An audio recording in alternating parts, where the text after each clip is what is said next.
Arjun arrest episode ఉంది. ఇప్పుడు అంతా బన్నీకి మద్దతు పలుకుతున్నారు. అయితే తాజాగా ఆదివారం అల్లు అర్జున్ తన ఫ్యామిలీతో కలిసి చిరంజీవిని కలవడం ఆసక్తికరంగా మారింది. అల్లు అర్జున్ అరెస్ట్ వివాదం యావత్ తెలుగు రాష్ట్రాలను షేక్ చేసిన విషయం తెలిసిందే. అందరి అటెన్షన్ ఈ ఎపిసోడ్ పైనే ఉంది. ఓ స్టార్ హీరోని అరెస్ట్ చేయడం అనేది అందరికీ షాకింగ్ గా మారింది. ఉత్కంఠ భరిత డ్రామా మధ్య అల్లు అర్జున్ కి మధ్యంతర బెయిల్ రావడం, ఆయన ఒక రోజు రాత్రి బన్నీ జైల్లో ఉండడం జరిగిపోయింది. శనివారం మార్నింగ్ ఆయన విడుదలయ్యారు. అనంతరం ఇండస్ట్రీకి చెందిన ప్రముఖులు హాజరై సానుభూతిని, తమ సపోర్ట్ ని అల్లు అర్జున్ కి తెలియజేశారు. ఈ క్రమంలో తాజాగా అల్లు అర్జున్ మెగాస్టార్ చిరంజీవిని కలిశారు. తన ఫ్యామిలీతో సహా ఆయన చిరంజీవి ఇంటికి వెళ్లారు. అంతేకాదు స్వయంగా తానే కార్ డ్రైవ్ చేసుకుంటూ మావయ్య చిరంజీవి ఇంటికి వెళ్లడం విశేషం. బన్నీతో పాటు భార్య స్నేహారెడ్డి, కూతురు అల్లు అర్హ, కొడుకు అయాన్ కూడా ఉన్నారు. చిరంజీవిని మర్యాద పూర్వకంగా అల్లు అర్జున్ కలిసినట్లు తెలుస్తుంది. అయితే ఈ కలయిక అసలు కారణం ఇప్పుడు చర్చనీయాంశంగా మారింది. అల్లు అర్జున్ అరెస్ట్ అయ్యాక హుటాహుటిన షూటింగ్ కాన్సిల్ చేసుకుని వచ్చాడు చిరంజీవి. ఆయన అల్లు అరవింద్ ఇంటికి వెళ్లాడు. అక్కడే చాలాసేపు ఉన్నాడు. ఈ క్రమంలో తెర వెనుక చాలా జరిగిందని తెలుస్తోంది. బన్నీని అరెస్ట్ చేసిన చిక్కట్పల్లి పోలీసులు మొదట పోలీస్ స్టేషన్ కి తరలించారు.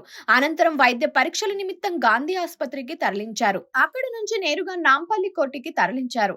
అక్కడ అల్లు అర్జున్ కేసుకు సంబంధించిన వాదోపవాదనలు జరిగాయి. కోర్టు బన్నీకి రిమాండ్ విధించింది. ఈ లెక్కన 14 రోజుల పాటు పోలీసు కస్టడీకి అల్లు అర్జున్ తరలించాల్సి ఉంటుంది.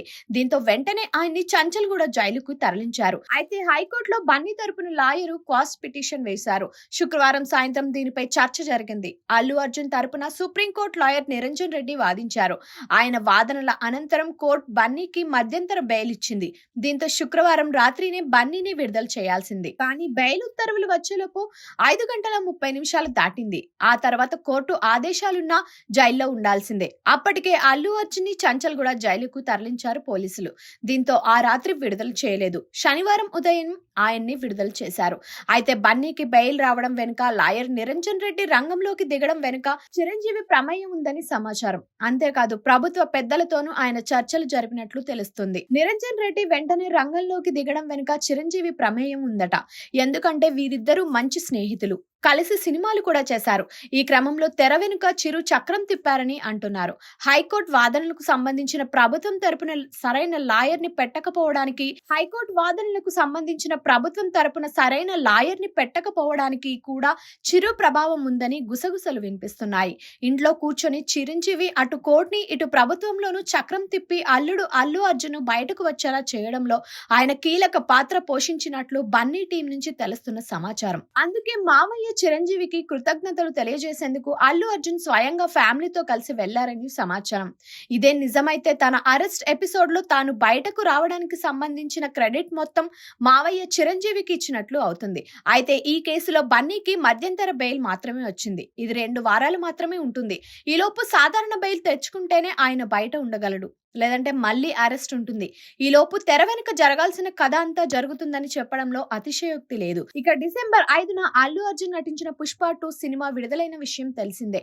ముందు రోజు ప్రీమియర్స్ వేశారు. ఫ్యాన్స్ మధ్య సినిమా చూసేందుకు సంధ్య థియేటర్ కి వెళ్లారు బన్నీ. ఈ విషయం తెలిసి భారీగా ఫ్యాన్స్ తరలి వచ్చారు. దీంతో తొక్కిసలాట జరిగింది. ఈ ఘటనలో రేవతి అనే మహిళ చనిపోయింది. ఆమె కొడుకు ఆసుపత్రిలో చికిత్స పొందుతున్నాడు. తన భార్య చావుకు కారణమైన వారిపై ఆమె భర్త భాస్కర్ చిక్కడపల్లి పోలీస్ స్టేషన్ లో కేసు పెట్టారు. ఈ కేసులోనే బన్నీని అరెస్ట్ చేసిన విషయం కూడా తెలిసిందే. అయితే బాధితులకు అల్లు అర్జున్ 25 లక్షల నష్టపరిహారం ప్రకటించారు. అలాగే బాలుడి వైద్య ఖర్చులు కూడా చూసుకుంటామన్నారు.